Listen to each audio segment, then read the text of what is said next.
Assalamualaikum warahmatullahi wabarakatuh. Perkenalkan, nama saya Emaldo Paki, NPM 2341168, kelas manajemen 23A. Jadi saya di sini akan menjelaskan sedikit materi dari Introduction to Risk Management. Jadi pengantar manajemen risiko ini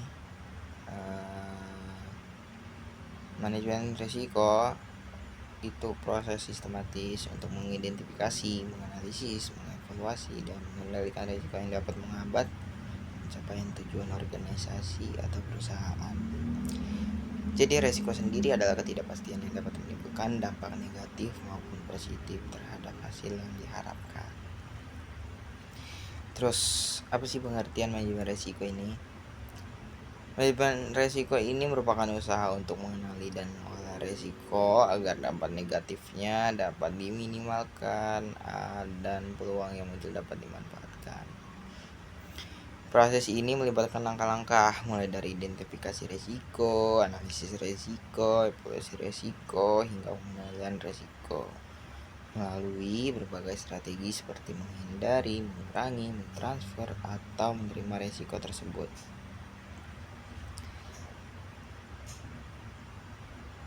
Tujuan manajemen risiko melacak dan mengidentifikasi sumber-sumber risiko yang berpotensi mengancam pencapaian tujuan organisasi.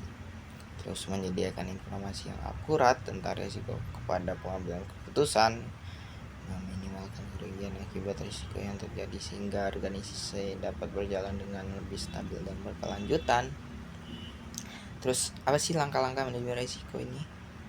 Jadi langkah-langkahnya itu, yang pertama, identifikasi risiko.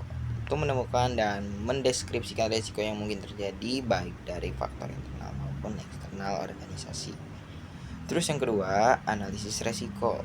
Menilai kemungkinan terjadi risiko dan dampaknya terhadap organisasi, biasanya menggunakan matriks risiko untuk memudahkan visualisasi. Terus yang ketiga, evaluasi risiko. Jadi menentukan prioritas risiko berdasarkan tingkat keparahan dan probabilitasnya agar penanganannya dapat difokuskan pada risiko yang paling signifikan. Terus yang keempat, pengendalian risiko.